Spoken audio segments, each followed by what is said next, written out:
नमस्कार YouTube family, तुम्हा सर्वांचं स्वागत आहे माझ्या चॅनलमध्ये. चला तर आता मी इथं चपात्याला कणिक भिजून घेतली होती आणि आंबे आणायला गेले ते आपलं रस चपाती बनवायला. पोरगं आलेले आहेत आणि म्हणलं चला पोरं आले तर आपण रस चपाती करूया. तर मी इथं रस चपाती करायला आधी म्हणलं चपात्या बनवून घ्यावा त्या आपल्या आणि नंतर ना आपण रस चपाती बनवा. आंबे मी धुवून ठेवलेले तर तोपर्यंत रस बनवून पण ठेवला. कुणी तर बघा कसा राडा करून ठेवला आहे बघा. पाणी नव्हतं आज, रस करून ठेवला आहे. तिथं काताडी कोया टाकल्यात. आता पाणी आलं आहे, पाणी मी भरत आहे. आणि इथं खरकाटी भांडी ठेवली तर आणि रस बनवून फ्रीजमध्ये ठेवला आहे. तुम्हाला दाखवत आहे मी.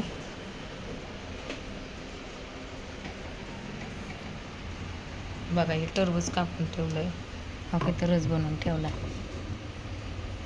एवढा रस बनवला पोरांना खायला.